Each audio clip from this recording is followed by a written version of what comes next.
Hola, soy Sara Espinosa. Soy una abogada ecuatoriana especializada en derechos humanos, derecho internacional humanitario y género. Hoy vamos a conversar sobre el tema fundamental para la paz y los derechos humanos, la resolución 1325 del Consejo de Seguridad de las Naciones Unidas, que fue aprobada en el año 2000. Esta resolución histórica reconoció algo que debería ser evidente: la paz no es posible sin la plena participación de las mujeres.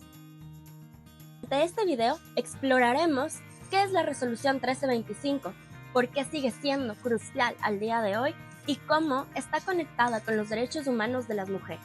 Además, analizaremos dos casos de estudio concretos que demuestran el impacto de esta resolución en procesos reales de construcción de paz en distintas regiones del mundo. Acompáñenme.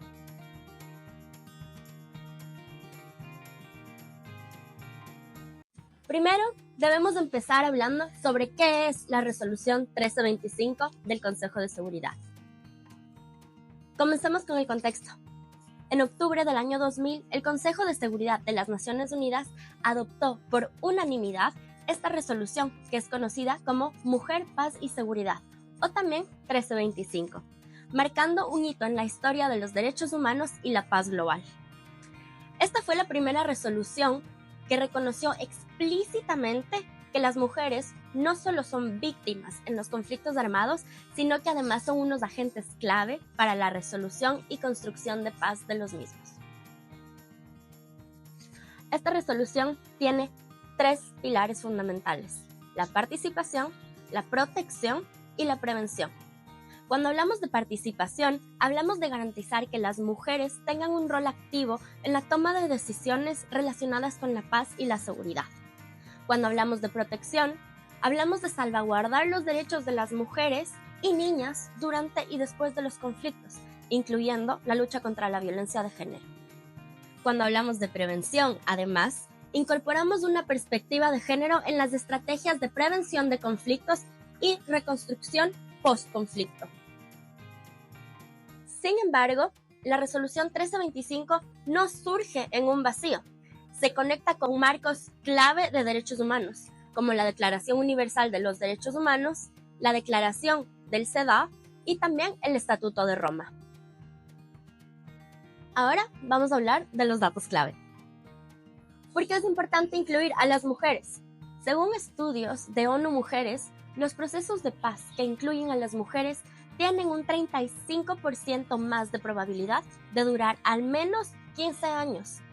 Esto se debe a que las mujeres tienden a incluir temas como la reconciliación, la justicia transicional y el desarrollo sostenible, lo que refuerza la legitimidad de los acuerdos y además la aceptación social. Otro informe del Instituto Internacional de Investigación para la Paz de Estocolmo encontró que los procesos inclusivos logran un nivel de cooperación más alto y reducen además la probabilidad de que los conflictos se reactiven a corto plazo. A pesar de esto, hasta el año 2018, las mujeres representaban solamente el 13% de los negociadores y el 4% de los firmantes de acuerdos de paz a nivel global. Estos números no solo muestran la brecha de género, sino además una oportunidad enorme para construir paz de una manera mucho más sostenible e inclusiva. Vamos a seguir con nuestros casos de estudio. Primero, tenemos el caso de Colombia y Ecuador. Es un ejemplo poderoso del impacto que tiene la resolución 1325 en el campo de la construcción de paz. En Colombia, tras décadas de conflicto armado, las mujeres desempeñaron un papel crucial en el diseño y la implementación del Acuerdo de Paz del año 2016. Este acuerdo incluyó un capítulo entero de género, que fue el primero de su tipo en el mundo. ¿Por qué es tan relevante?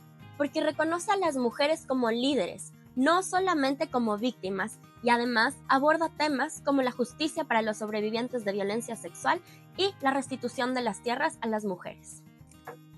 En Ecuador, muchas mujeres refugiadas colombianas han continuado con este trabajo, formando redes de apoyo comunitario que promueven tanto la integración social como la reconstrucción de sus vidas. Un informe de ACNUR señala que estas redes han ayudado a reducir la xenofobia y han fomentado la resiliencia económica, permitiendo que las mujeres refugiadas en Ecuador accedan a empleos dignos y a educación para sus hijos. Este caso nos muestra cómo la resolución 1325 del Consejo de Seguridad no solamente es un marco teórico, sino que es una herramienta práctica para poder empoderar a las mujeres como agentes de cambio en contextos de conflicto y desplazamiento forzado. Ahora venimos con el caso de estudio número 2, Liberia y la paz liderada por las mujeres. Este es un caso emblemático en donde Liberia, un país que enfrentó 2 guerras civiles devastadoras entre 1989 y 2003, y durante estos conflictos las mujeres fueron víctimas de violencia extrema, pero también se convirtieron en las protagonistas de la paz. El movimiento Women of Liberia Mass Action for Peace, liderado por mujeres como Leima Gobui, movilizó a miles de mujeres cristianas y musulmanas para exigir a los gobiernos el fin de la guerra. Su estrategia incluyó desde manifestaciones masivas hasta presionar a los líderes políticos durante las negociaciones de paz en Accra, Ghana, en el año 2003. Gracias a su incansable labor, se firmó el acuerdo de paz que puso fin a la guerra, y además, Liberia eligió a Ellen Johnson Sirleaf como la primera mujer presidenta de África, marcando un hito para la participación política femenina a nivel global. Este movimiento no solamente ayudó a construir la paz, sino que además estableció las bases para la participación activa de las mujeres en la reconstrucción del país, un enfoque alineado con los pilares de la Resolución 1325. Pero, y ahora me van a preguntar, ¿cuáles son los derechos humanos detrás de esta resolución? Y eso es lo que hemos venido a hablar ahora mismo.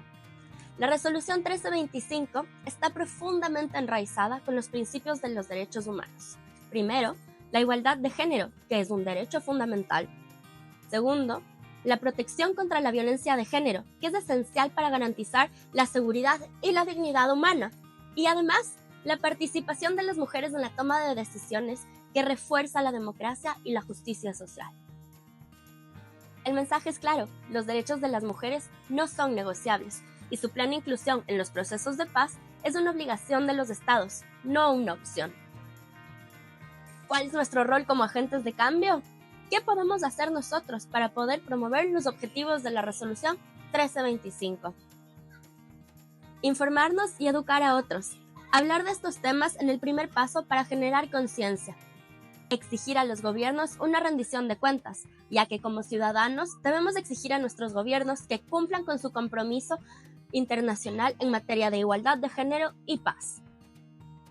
Y por último, apoyar iniciativas lideradas por mujeres, desde lo local hasta lo global. Cada una de las acciones, por más pequeñitas que sean, cuentan para construir sociedades más justas e inclusivas. Acordémonos que la paz no es solamente la ausencia de un conflicto armado o una guerra, es la construcción activa de sociedades donde todas las personas, especialmente las mujeres, tengan garantizados sus derechos y oportunidades. Los casos de Ecuador, Colombia y Liberia nos muestran que cuando las mujeres son incluidas, el cambio no solamente es posible, sino además inevitable y más duradero en el tiempo. Sigamos trabajando juntos para hacer que el mundo que nos imaginamos sea una realidad, uno donde los derechos humanos sean el núcleo de la paz y la seguridad. Gracias por acompañarme en esta reflexión del día de hoy sobre los derechos humanos y la construcción de paz, incluyendo a las mujeres.